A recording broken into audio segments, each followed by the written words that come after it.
Okay, update. I found my brother's balaklava. So, that's good. Currently, prepping the EG. So, the EG is at home ngayon. Nasa shop siya sa R&E. I think tomorrow matatapos yung roll cage. Tapos, helmet. Wala pa akong helmet. Worst case scenario, manghihiram na lang muna ako sa pinsan ko. But also, I'm waiting for a reply sa isang aray na GP. I'm not sure kung GP 5 or 6 yung meron si sir. Pero he mentioned na may GP siya. Kasi bibili dapat ako nung SK6 niya pero nabenta niya na. So, update on that. Yun na naman kailangan natin. So right now, the EG is going through some sa roll cage. Tapos ako naman, balaklava na helmet. Tapos na tayo sa suspension. Aside from that, update na lang kayo sa that one more thing that I bought. So excited to show you that, guys. Keep me posted.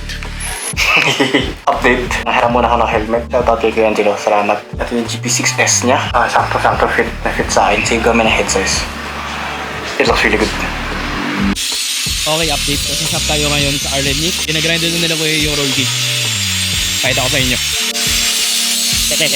Yes, sir. Update you guys soon pag nakabit na mamaya.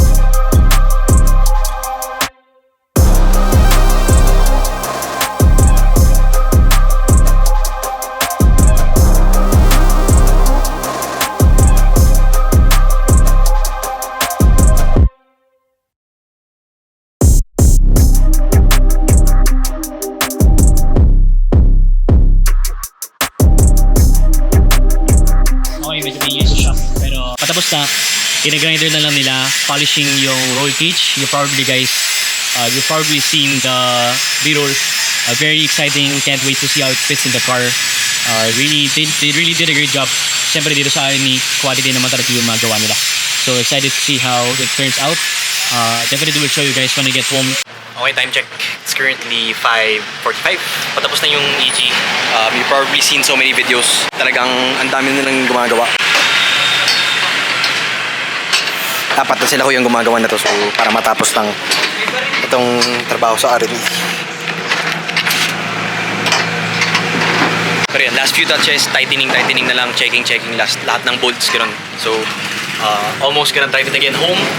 Update you guys soon sa quality ng ride. Sabi ni Boss Roger, mag-iiba daw yung feel ng kotse. So, excited to test it out for you guys and give you an update. Okay guys, update. Today's Saturday. It's March 1 already. It's March 1.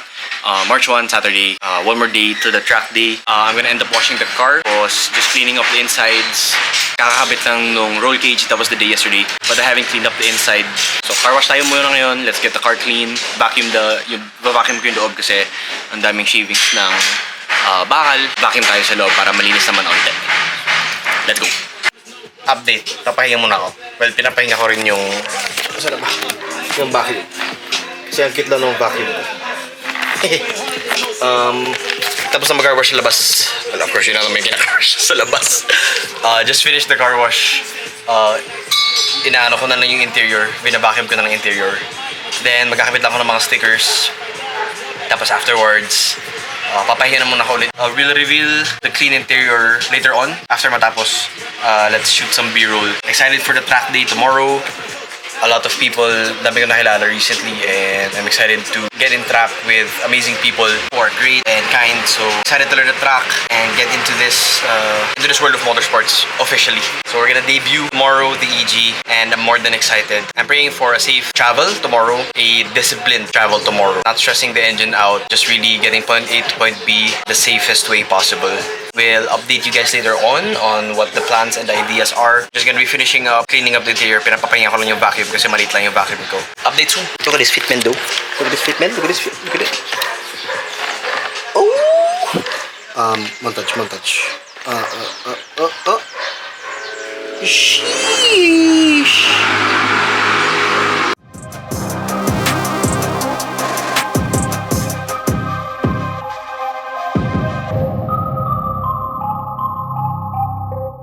Okay, just finished vacuuming the inside, cleaned it up, finalizing touches sa exterior.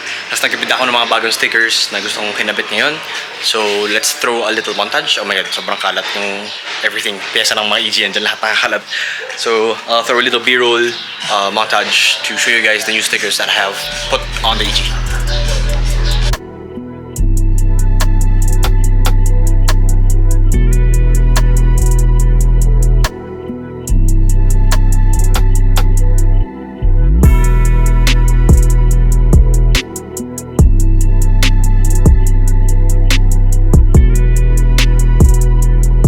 So yep, yun yung montage, just a few stickers, yung R&E. So sila yung gumawa ng cage ko. And pati yung exhaust natin, sila naman fabricate, nag-aayos ng mga pipings. Advance, syempre yung coilovers natin. And then Midnight Co is just a brand I support. I really support them. Local clothing shop sa Baguio, and I own a lot of their clothes. So love to represent anyone from Baguio, of course. So Midnight is the company I chose to represent in this EG. And of course, Shiroko Power Motorsports. Syempre, sila Mika, sila Migs. I have their shift knob, I have their shifter. So aside from that, the mounting for my camera, how I'm gonna be filming my track days. Yeah, a lot of figuring out in the next couple hours. Keep updating you guys, and okay, sabog na yung buhok ko as usual. Okay, update.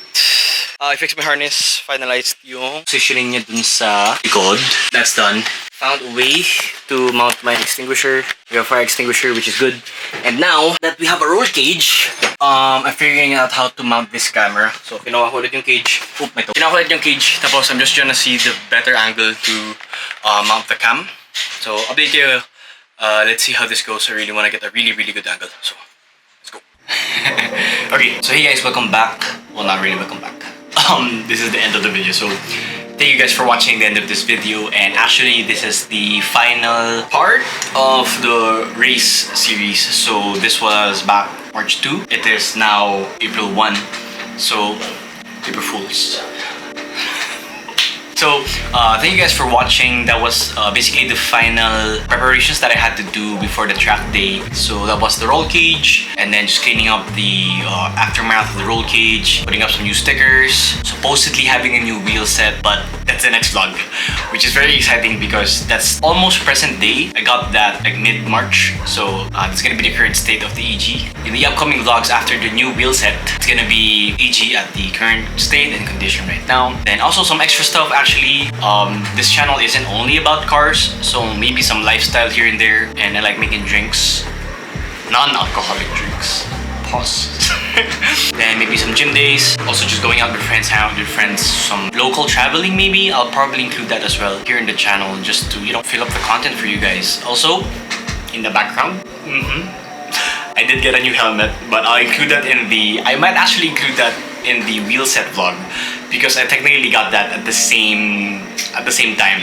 So be ready for that. I actually got a new helmet now. So no track days recently. There was a recent track day at Clark this March 29, but AG isn't really in condition yet to firstly travel going to Clark. I feel like Clark is too big right now with the current setup, especially cooling wise. Once again, Interlap after around like 12 laps, temperatures were going crazy. So that's one thing that I need to upgrade first. I'm gonna be getting a thermostat and a thermo sensor. Best case scenario, I'll also probably get a bigger radiator. But before that, radiator's doing really well. I already have a high-speed fan. So the two sensors is really gonna be a big thing. Then maybe sneak in another track day in Tarlac.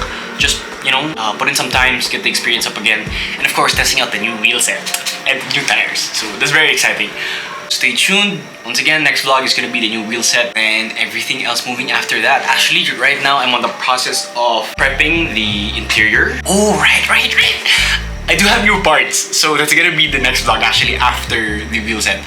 So I bought some new parts, but they're, I'm like 50-50 yet. I'm not sure if I'm gonna keep the part or if I'm just gonna restore it and have it sold. So that's something to keep in mind. Going back, I'm preparing the interior right now for paint. It's bare mild steel, so I need to prep that, then get it primered, painted, and have it protected already so it will not continue to rust. Then of course, while I'm there already, might as well, you know, prep the interior itself and have that painted as well. I am thinking about painting it myself, so it's gonna be a struggle, but I'm excited. First, it is a project car. Gonna learn some new things here and there, proper sanding techniques. That is pretty exciting for me. But yeah, thank you guys for watching. Really appreciate every single one of you who stays tuned, and who stays watching my videos and taking, you know, a few minutes of your day just to watch some random guy progress in his life with trying to build a race car. So I appreciate every single one of you. Do whatever you have to do. Like, dislike, comment, share, subscribe if you have to, if you like this content. Thank you. May this be your daily reminder to be grateful. Where fear breaks, momentum begins.